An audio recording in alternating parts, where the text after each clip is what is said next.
Tax cuts is a big chunk. And let me just give you a quick outline of that. Business tax cuts. Businesses in Michigan will receive $1.4 billion in tax cuts. And it's very specific. They're bonus depreciation, and accelerated carryback, blah, blah, blah, blah. There's 5 areas of it. Small businesses get a good chunk of that. I encourage you to go to the website to see the specifics about that. Those who are jobless also, excuse me, let me just talk quickly about the families. Families get significant tax cuts, individuals as well.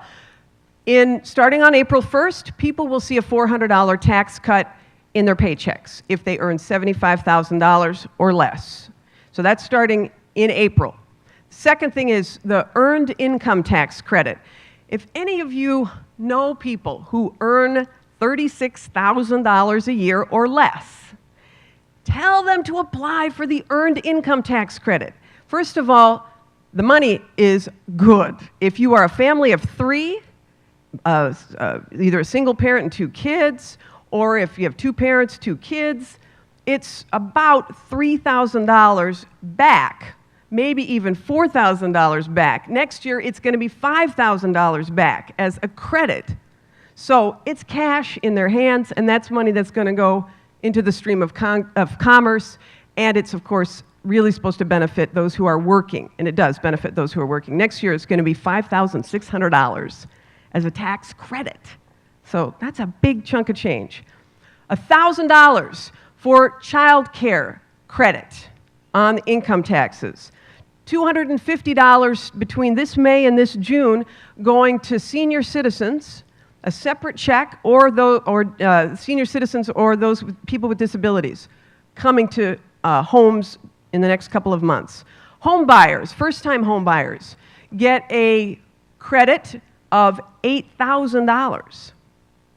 $8,000. Now, in Detroit, that might get you a couple, who knows, of homes. I mean, there is some real opportunity for people to have access to home ownership through what has been passed on the federal level. Okay, that's the tax credit part, tax cuts and tax credits. So that's $11 billion.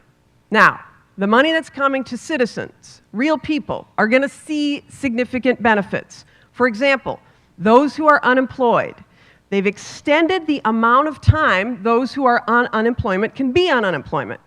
Now it's 72 weeks. 72 weeks. Think about that.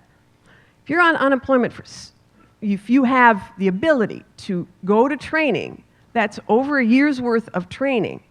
And by the time you end your unemployment, if you have chosen wisely about where you get trained, you could emerge with the dignity of a second career, a second skill to be able to move yourself forward. And those who are unemployed also saw their unemployment checks increase by $25 per week as a result, and I think that starts this week, as a result of the Recovery Act. Those who are on food stamps, food assistance, will see, as of April 1st, their food stamps increase by $80 a month. Those who are interested in education, which we all are. So, first of all, there's a new $2,500 tax deduction for tuition. $2,500 tax deduction for tuition. That's great.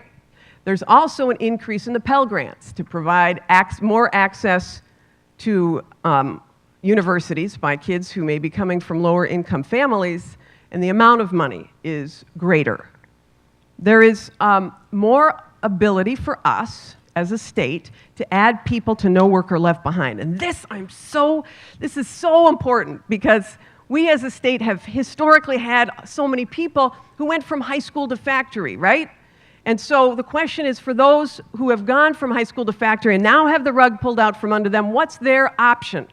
So we as a state had committed to paying for 2 years of tuition for them, if you're unemployed or underemployed, through federal dollars, the Workforce Investment Act dollars and trade adjustment assistance. So now we're going to get additional money. We've had people on waiting lists. We have over 61,000 people enrolled in training right now. That is training that leads people to a specific career.